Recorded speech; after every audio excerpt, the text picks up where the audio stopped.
나중 형편이 전보다 더 심하게 되느니라. 이런 제목으로 누가복음 강의를 이어가겠습니다. 그리스도께서는 귀신 들린 벙어리에게서 귀신을 내어 쫓으시는 이적을 행하셨습니다. 그러자 예수 그리스도를 배척하는 대적들은 그의 능력이 바알세불의 힘을 빌리는 것이라고 이렇게 주님을 폄훼했습니다.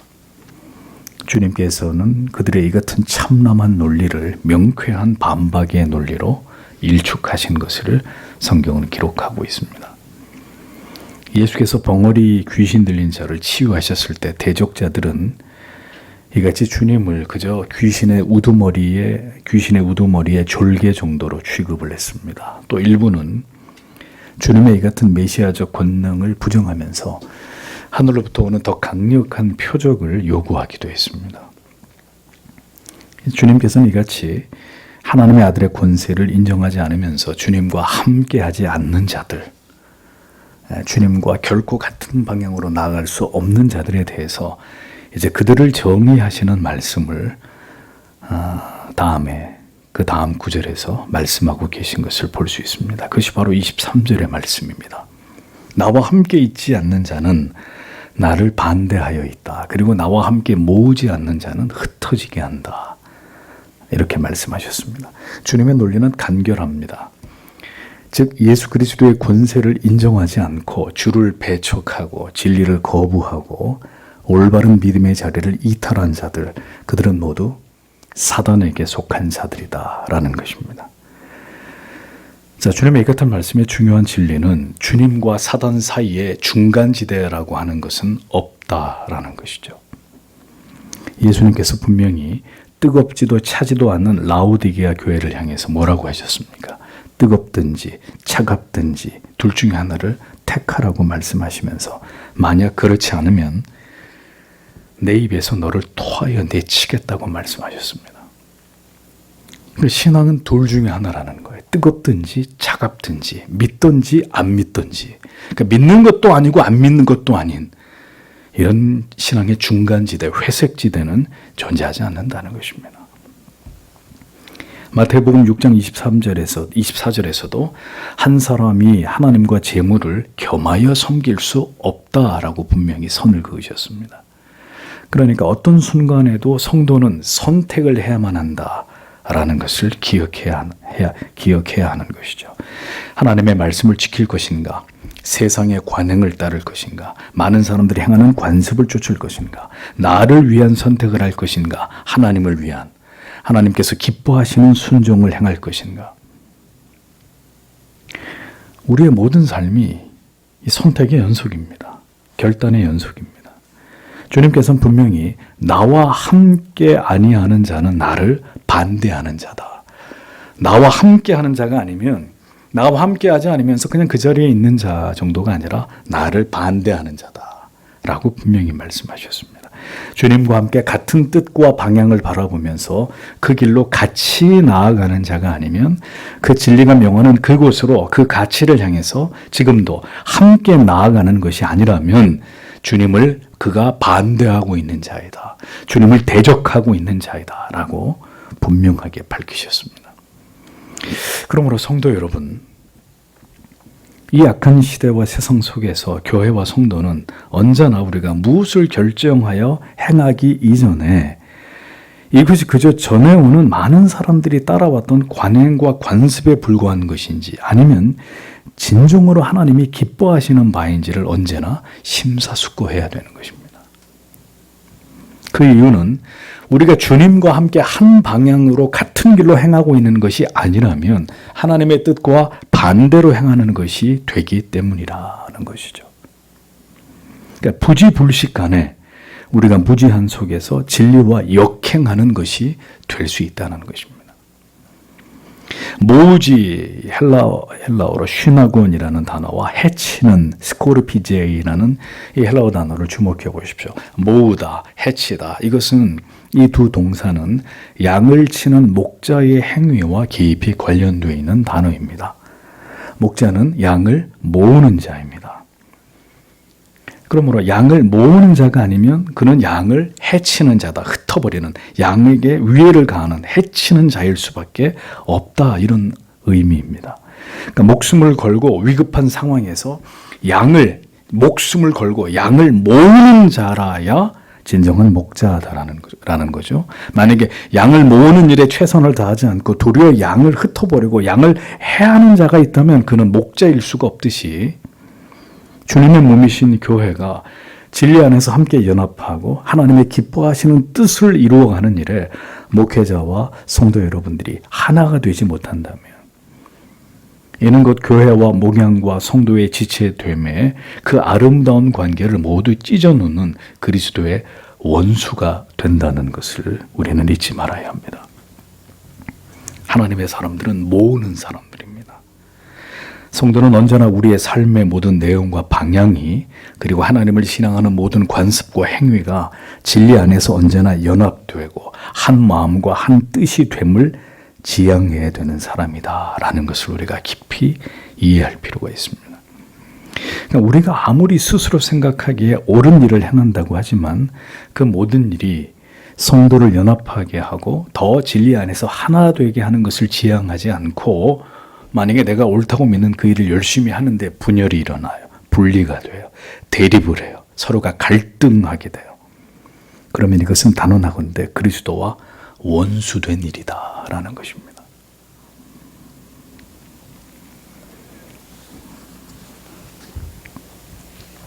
본이건 본이 아니건 주님의 교회에 갈등과 분열과 대립을 일삼는 자가 있다면 그는 모으는 자가 아니라 해치는 자이다. 흩어버리는 자이다. 영혼들을 그리스도의 진리에 더 가까이 다가가도록 모으지 않고 그 진리에서 더 벗어나게 멀어지게 하는 자가 있다면 모으는 자가 아니라 양을 해치는 자이다라는 것입니다. 그러니까 이 진리는 목사와 성도 여러분 모두가 함께 마음에 새겨야 될 말씀입니다. 언제나 그리스도의 사람들은 진리 안에서 인내하고 관용하면서 하나님의 뜻대로 모든 성도와 교회를 모으는 사람들이에요. 함께 하나님의 뜻을 이루어가기 위해서 지혜와 그리고 인내를 발휘하면서 그리스도의 몸이신 교회를 연합케 하고 성도들이 하나가 되어 하나님을 알아가는 일에 최선을 다하는 자들이 그리스도의 진정한 자기 백성들이라는 것입니다. 만약에 이 대의를 도모하지 않는 자가 있다면 그는 아무리 자기 의를 드러내고 스스로 자신이 옳다고 정당화할 수 있을지는 모르겠지만 그는 모으는 자가 아니라 해치는 자가 되는 것입니다. 자, 그리스도께서 친히 말씀하시는 모으는 자와 해치는 자의 정의를 분명히 기억해 놓으십시오. 어떤 이유로든 신자는 해치는 자가 분리와 분열, 이탈을 합리화하는 자가 되어서는 안 됩니다. 주의 뜻은 바른 진리 안에서 모두가 하나가 되어 연합하고 하나님의 부르신 거룩한 목적을 함께 이루어 나아가는 것입니다. 서로가 다를 수 있습니다. 한 교회를 섬기면서 이견이 있을 수 있습니다. 때로는 부딪히기도 합니다. 갈등이 일어나기도 하죠. 그래도 그리스도의 사랑 안에서 오래 참고 기다리고 용납하고 이해하면서 하나님이 모든 것을 이루신다라는 것을 믿고 그 하나님이 이루어 가시는 그 일에 끊임없이 연합하는 것입니다. 그것으로 그가 모으는 자이고 그리스도에게 속한 자인 것을 성도는 증명하게 되는 것입니다. 주님께서는 이어서 어떤 영혼에서 일어난 일을 이제 귀신의 예를 들어서 설명하시면서 여기에 해당되는 자가 되어서는 안 된다는 것을 강조하십니다. 그것이 24절, 25절, 26절의 말씀입니다. 보십시오. 더러운 귀신이 사람으로부터 나갔을 때 그는 쉴 곳을 찾으나 찾지 못하면서 메마른 곳들을 통하여 지나다닌다. 그때 그가 말한다. 나는 내가 나왔던 나의 집으로 돌아가겠다. 그리고 와서 그는 청소되고 정돈된 것을 발견한다. 그때 그가 간다. 그래서 그가 그 자신보다 더 악한 다른 7 귀신들을 데려온다. 그리고 그가 거기에 들어가서 산다. 그래서 그 사람의 나중의 것들이 처음의 것들보다 더 나쁘게 된다라고 직역이 됩니다. 자, 주님의 말씀을 보십시오. 귀신이 분명히 쫓겨나가게 되었는데 쫓겨나간 귀신이 갈 곳이 없어서 배회하다가 다시 쫓겨나간 자의 영혼 가운데로 다시 들어가고자 했다라는 거죠. 그런데 그 사람의 영혼이 귀신이 떠나간 이후에 깨끗한 상태가 유지되고 있었는데, 그러자 귀신이 이번에는 혼자가 아니라 7 귀신을 불러 규합해가지고 다시 그의 영혼 안으로 들어가게 되었다라는 것입니다. 그렇게 되자 그 사람의 영혼의 상태가 처음보다 아주 심각하게 훨씬 더 악화되었다라고 주께서 말씀하십니다. 자, 우리는 주님께서 말씀하신 이 비유의 내용을 근거로 중요한 진리를 유추할 수 있습니다. 그것은 택자가 아니더라도, 즉 구원받은 하나님의 사람이 아니더라도 일시적으로 도덕적 회심을 할 수가 있다는 사실입니다. 악에서 떠나 자기가 새로운 마음으로 이제 인생을 좀 올바로 살아보고자 하는 이런 일시적인 마음의 변화가 누구에게라도 일어날 수 있다는 거예요. 혹자는 이제 그것이 자기가 은혜를 받고 회심을 했다고 믿는 이런 어리석은 경우가 일어날 수 있다는 거죠. 귀신이 쫓겨나가는 것이 분명히 하나님의 역사이듯이 하나님께서는 그가 택자가 아니라 할지라도 인생의 어느 순간 그의 양심을 일깨워가지고 죄악에서 잠시 떠나서 계심을 할 수 있는 그런 은혜를 불택자에게도 하나님이 허락하실 때가 있다라는 것입니다. 일시적으로 그가 새로운 마음을 먹도록 어떤 변화를 하나님이 택자가 아닌데도 그에게 주실 수 있다는 것입니다.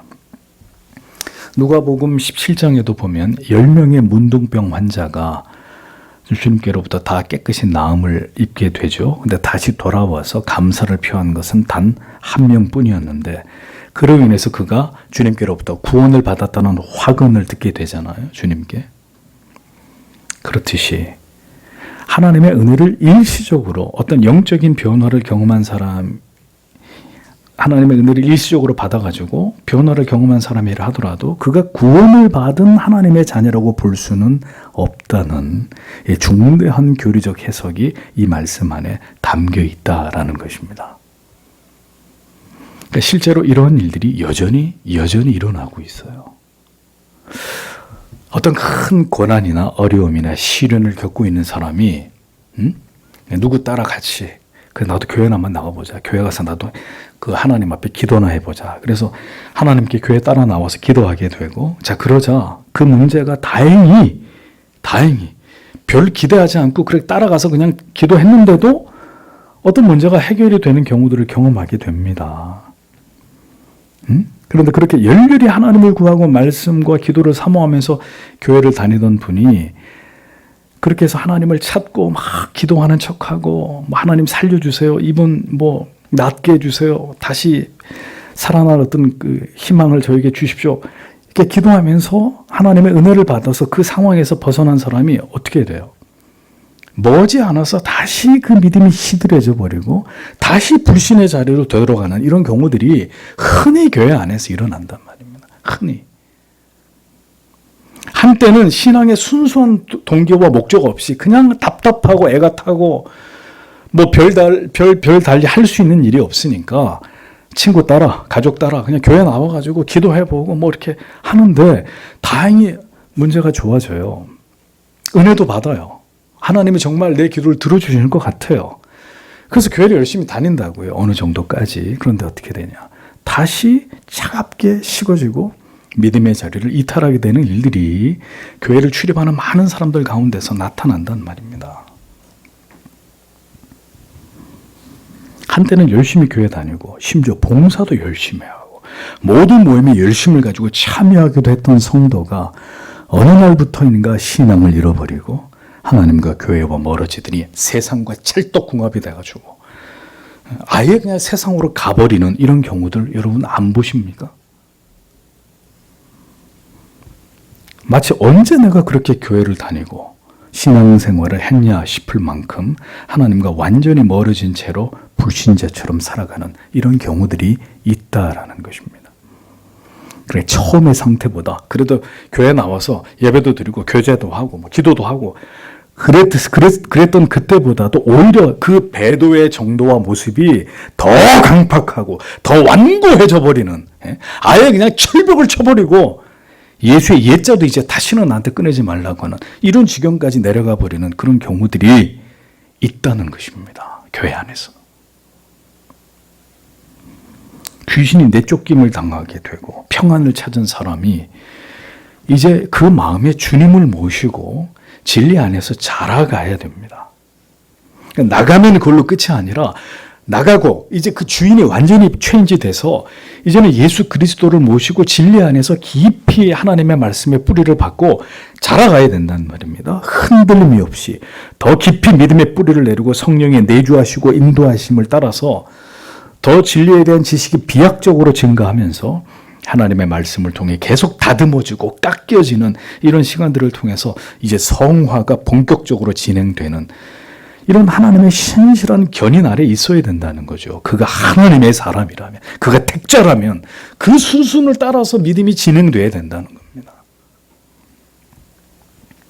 그런데 분명히 믿음을 갖게 된 것 같은데 다시 돌아서서 멀어지는 경우는 정상적인 경우가 아니란 말입니다. 이게 굉장히 예후가 좋지 않은 경우예요. 아예 태어나면서부터 예수를 모르고 세상에서 살던 사람이 어느 날 때가 돼서 하나님의 은혜로 강권적으로 붙들려서 교회로 오게 되는 뭐 이런 경우는 가장 하나님이 그 영혼을 찾으시는 가장 일상적으로 일어나는 경우인데, 문제는 분명히 교회 다니고 예수 믿는 사람처럼 보였던 사람이 완전히 180도 그에게 보여주는 모든 태도와 모습이 바뀌어져서 완전히 불신자처럼 살아가게 되는 이런 경우예요. 지극히 정상적인 경우가 아니란 말이죠. 그래서 히브리서 6장 4절에서 6절 말씀이 바로 여기에 해당되는 사람을 이야기하는 것입니다. 한 번 비추임을 얻고 하늘의 은사를 맛보고 성령에 참여한 바 되고 하나님의 선한 말씀과 내세의 능력을 맛보고 타락한 자들은 다시 새롭게 하여 회개케 할 수 없나니 이는 자기가 하나님의 아들을 다시 십자가에 못 박아 현저히 욕을 보임이라. 나는 이제 예수 안 믿어. 예수 같은 거, 하나님 같은 거 이제 안 믿어! 라고 현저히 하나님의 아들을 다시 십자가의 못을 박고 그를 욕을 보이고 있기 때문이다. 이렇게 말씀하고 있습니다. 이 히브리서의 말씀은 잠시 교회 안에는 있었지만 결국 배도하게 된, 처음부터 유기된 자들에 관한 말씀이다라는 거죠. 하나님의 자녀가 아니라면 그는 잠시 죄악의 영향에서 벗어나는 듯 하지만 결국은 다시 사단을 주인으로 섬기는 옛사람의 모습으로 빠르게 회귀하게 될 뿐이다 라는 것입니다. 잠시 복음의 근처까지 진리의 그 주변을 맴돌 수는 있었지만 결국은 그 안에 역사하는 악한 영의 강력한 속박으로 다시 불신앙의 자리로 되돌아가 버리는 이런 일들을 피할 수 없게 된다라는 것입니다. 얼마나 많은 사람들이 여러분 주변에 있었다가 사라졌습니까? 교회 밖으로, 세상으로 사라져서 지금은 어디서 뭘 하는지도 모르는 삶을 살아가는 옛 여러분들의 벗이나 지인들을 생각해 보십시오. 우리가 분명히 알아야 할 것은 하나님께서는 거듭나게 한 자녀들에게 이제 성령이 그들의 영혼 가운데 내주하게 하심으로 평생의 삶을 통해서 그를 신앙의 길로 더 깊이 이끌어 가시고 그리고 성화에 이르도록 끊임없이 우리의 삶에서 우리 영혼 가운데서 역사하신다는 사실입니다. 성경과 모든 교리가 바로 이것을 말하고 있어요. 하나님의 사람, 택한 백성은 구원받는 걸로 끝나는 게 아니라 이제 성령이 계속 그 안에 거하셔서 그가 더욱 그리스도를 닮아가도록 그의 삶에 성화의 아름다운 열매와 진보가 나타나도록 우리 안에서 역사하신다라고 분명히 명시하고 있습니다. 우리가 분명히 알아야 될 것은 하나님께서 거듭나게 한 자녀들에게는 이제 성령이 그들 영혼 가운데서 그들의 삶을 주도하시는, 비록 나약하고 연약해서 또 쓰러지고 죄를 짓고 일시적으로 영적인 침체를 겪긴 하지만 하나님이 그 가운데 있게 내버려 두지 않고 다시 원래의 자리로 돌아가서 천성을 향해 나아가게 하신다는 거죠. 우리의 죄를 책망하시고 곁길로 나아갈 때 깨닫게 하시고 좌절과 절망 가운데서도 다시 일어설 힘을 주셔서 하나님과의 관계가 계속 이어지도록 역사하신단 말입니다. 하나님의 백성들에게는. 그들의 영혼 안에는 귀신이 나간 이후에 다시 귀신 7을 데리고 들어와서 나중에 형편이 전보다 더 심하게 되는 이런 일들이 택자의 영혼 안에서는 일어날 수가 없다라는 거죠. 다윗도 간음을 저지릅니다. 하나님이 버립니까? 나단 선지자를 보내서 그를 엄히 꾸짖고 그 아들 데려가 버리고 회개시키잖아요, 결국은. 하나님의 백성들에게서는 일어날 수 없는 일입니다. 배도에서 7 귀신이 더 들어가가지고 처음보다 상태가 더 나빠져 버리는 이런 일들이 하나님의 백성들 안에는 일어날 수 없는 사건들이다라는 거죠. 우리의 신앙의 여정이 사람에 따라서 그 믿음의 정도에 따라서 그 신앙의 성장이 더딘 사람이 있을 수 있고 더 빠른 사람이 있을 수 있습니다. 나중된 사람이 먼저 되고 먼저 된 사람이 나중되는 이런 일들은 신자 안에서 일어날 수 있는 일입니다. 이 세상을 지나가는 동안에 우리의 믿음이 때로 조금 느슨해지거나 혹은 아까 말한 대로 백슬라이딩, 뒤로 이렇게 물러나가 버리는, 믿음이 뜨겁던 자리에서 쭉 미끄러지는 일은 일어날 수 있습니다. 그러나 그가 하나님의 변치 않는 사랑을 받고 있는 하나님의 자녀라면 하나님이 반드시 그의 삶 가운데 개입하십니다. 개입하신다고. 오래 내버려 두지 않아요.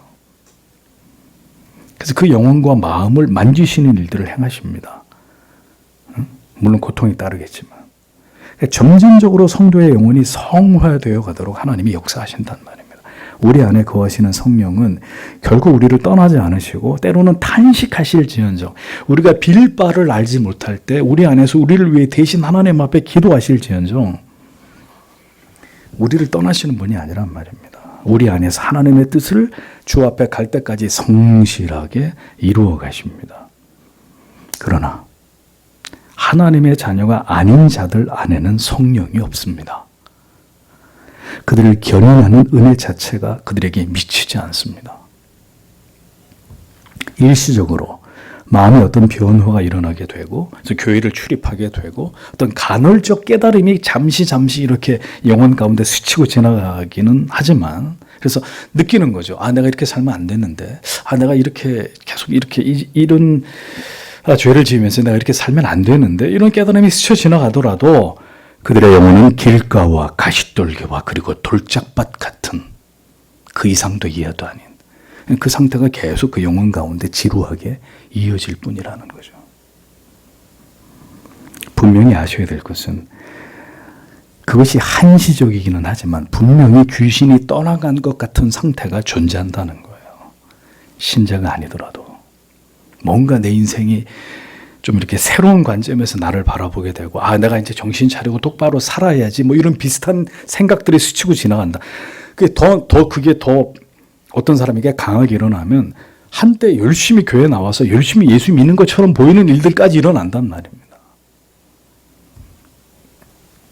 그 집이 소재되고 수리되는 일시적인 현상이 그의 영혼과 마음 가운데 일어날 수 있다는 거죠.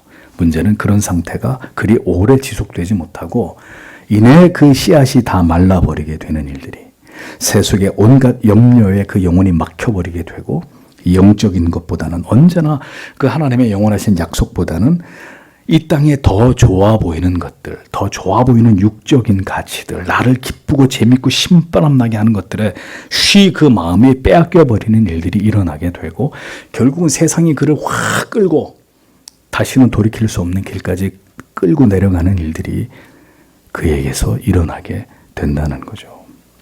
비춤도 얻고 은사도 맛보고 성령에 참여한 것처럼 여겨지는, 때로는 말씀의 깊은 깨달음 같은 것도 간혹 얻게 되지만 그들의 타락하고 부패한 체질과 본성은 바뀌지 않는 거예요.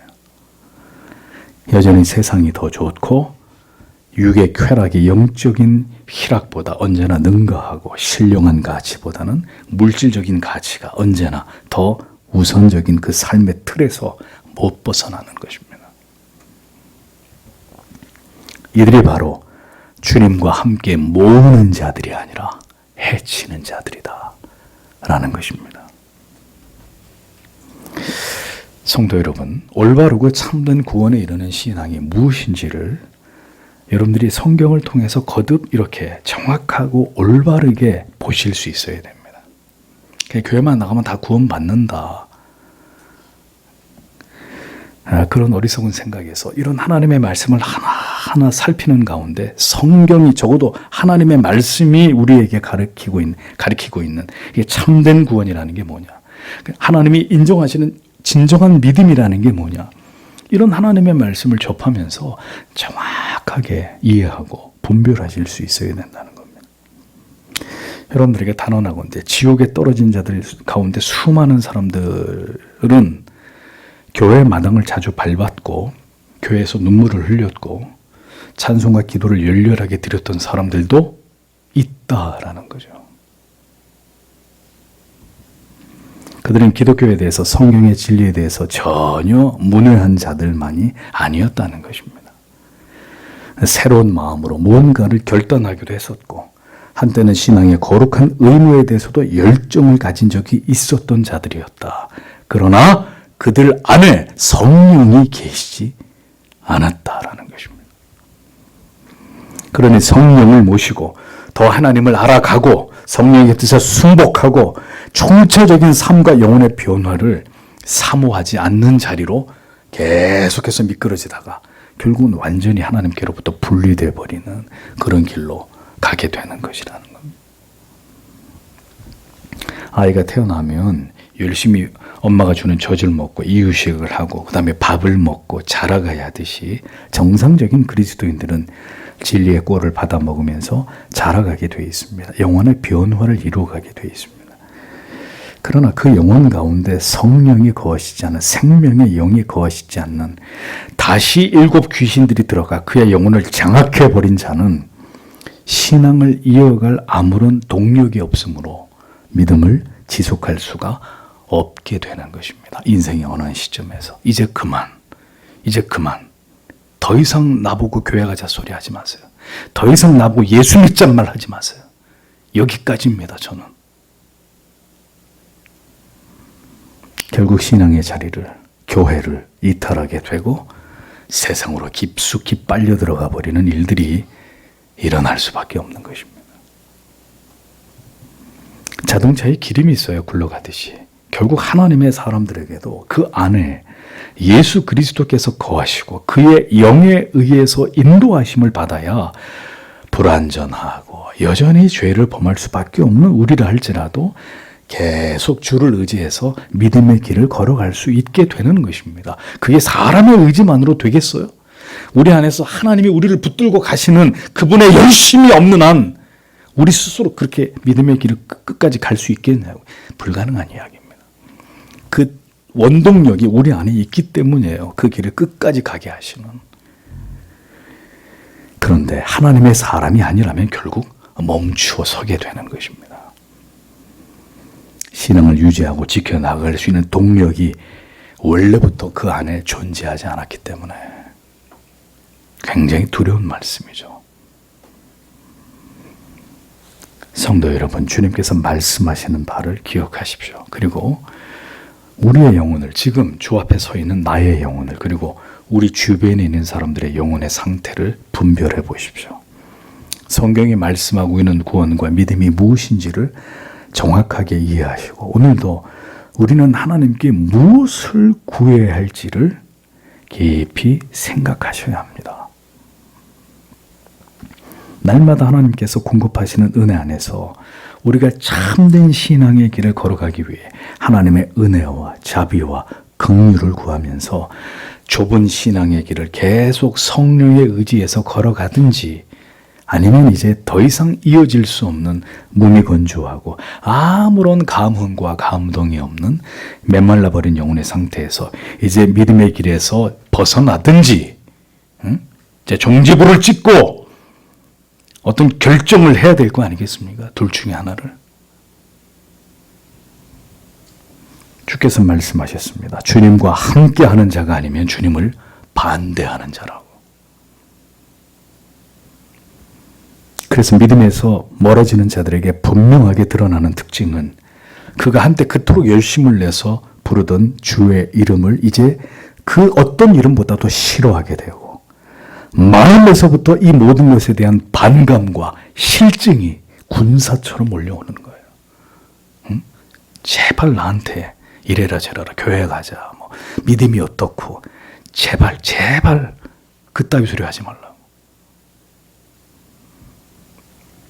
모든 진리에 대한, 신앙에 대한, 영원한 삶에 대한 주제에 대해서 그토록 귀를 틀어 막아버리고 마음을 굳게 닫아 빗장을 채우게 되는 이런 반응을 보이게 되는 것입니다.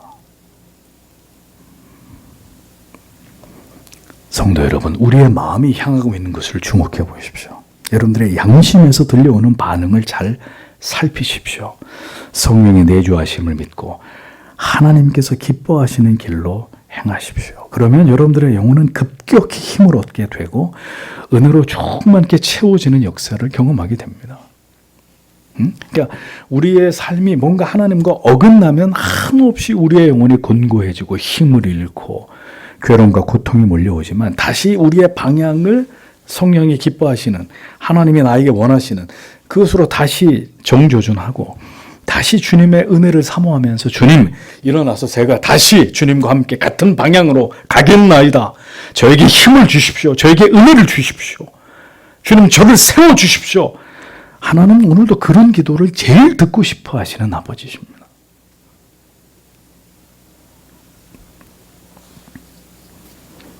여러분 모두가 그렇게 성령 안에서 온전히 하나님께 이끌려 올바른 이 믿음의 길을 끝까지 걸어가는 그리스도의 좋은 군사가 되셔야 하지 않겠습니까?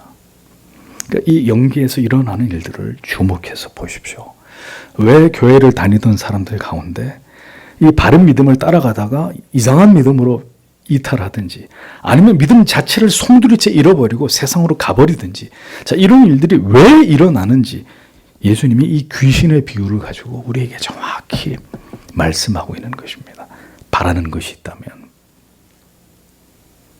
그러할지라도 끝까지 그가 하나님의 사람이 아니다, 유기된 자다라고 우리가 사랑하는 가족에 대해서, 지체들에 대해서, 지인들에 대해서 낙인을 찍어서는 안 되고, 그럼 우리가 할 수 있는 게 뭘까요? 눈물로 기도하는 것입니다.